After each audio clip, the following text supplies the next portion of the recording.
Hurmatli kuzatuvchilar, azospermiya degan so'z bepushtlikdan aziyat chekayotgan juda ko'p oilalar uchun tanish. Bugun aynan mana shu mavzuda aniq bir to'xtamni aytmoqchiman. Hozirgi kunda oraylarda endi birinchi marotaba spermogramma tahlilida urug' nol holatiga duch kelgan insonlar bor. Bu bo'yicha kerakli ishlar yo'lda davom etayotgan insonlar bor va bu bo'yicha hech qanday yechim topa olmagan va haligacha mana shu azospermiyani qurboniga aylanayotgan insonlar bor. Har biringlar uchun kerakli tavsiya, kerakli yo'nalish aynan mana shu videoda bo'ladi. Xo'p, birinchi kategoriya bu azospermiya degan tushunchaga endi duch kelgan bemorlar uchun. Ya'ni bunday holatda qanday yo'l tutish kerak? Birinchi navbatda biror joyga bordingiz, urug' tahlili topshirdingiz. Ko'rsatkichlar 0. Hali xulosa qilishga shoshilmang. Bunday holatda maxsus eko markazlarida qilinadigan spermogramma tahlili mavjud. Ya'ni urug'ni katta elektron mikroskop yordamida tekshiriladi. Ana shu yerga borib bir marta urug' topshirishingizni tavsiya qilamiz. Bunda qanday holat bo'lishi mumkin? Qayerdadir qaysi laboratoriyada bu natijasida xatolik holat kuzatilganlarga duch kelganmiz, ya'ni urug' ko'rsatkichlaringiz aslida normada bo'lishi mumkin. Tranzitor holatda nimadir sabab urug' nol chiqqan bo'lishi mumkin. Ikkinchisi, urug' ko'rsatkichlaringiz haqiqatdan 0 bo'lishi mumkin, lekin tarkibida dona bo'lsa ham 10 ta, 100 ta, 1000 ta bo'lsa ham urug' bo'lishi mumkin. Bu urug'lar oddiy qilingan spermogramma tahlilida ko'rinmasligi mumkin. Endi haqiqatdan mana urug' nolligiga ishonch hosil qildingiz. Hech qanday holat yo'q. Endi nima qilish kerak? Bu holatda kerakli aniq tekshiruvlar mavjud. Birinchisi mayaklar UZI tekshiruvi.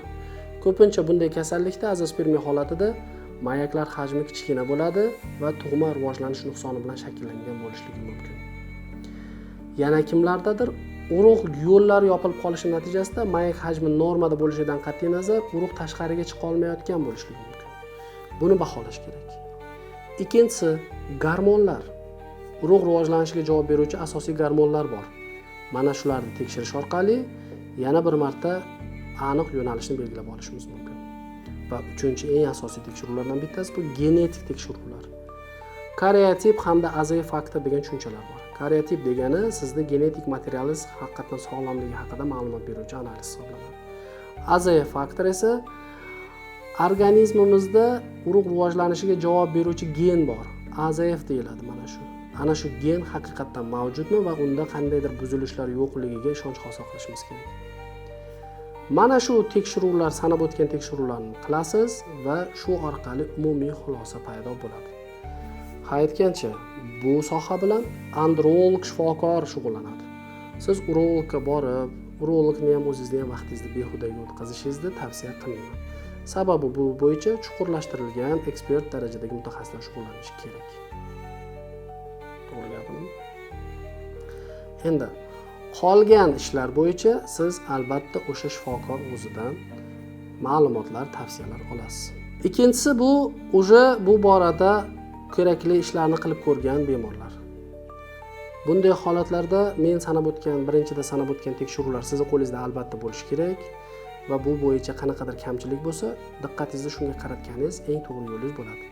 Lekin siz hammasini qilib ko'rgansiz, hammasida muammo chiqmagan, lekin urug' ko'rsatkichlaringiz haligacha 0.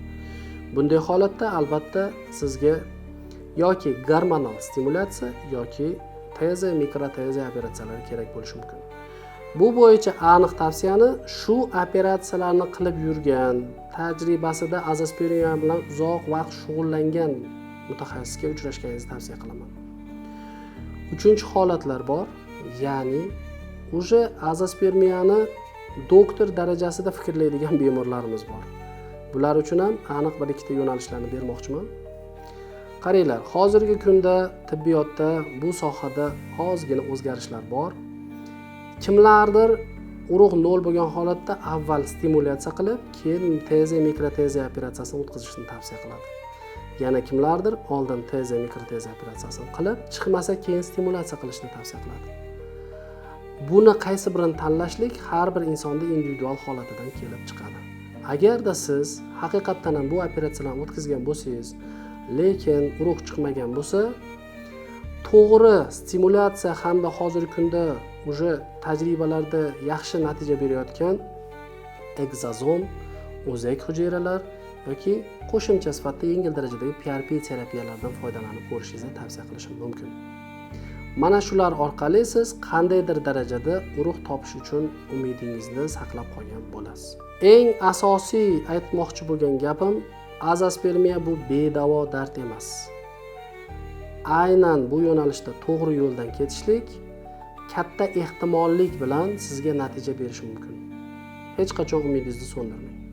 Sahifamizga obuna bo'lib qo'yishingizni tavsiya qilaman. Bugungi gaplarimiz umumiy bepushtlik haqida gapirilgan bo'lsa, bundan buyog'iga har bir yo'nalishi bo'yicha alohida videolar olib, sizlar uchun manfaatli bo'ladigan gaplarni, tavsiyalarni berib borishga harakat qilamiz.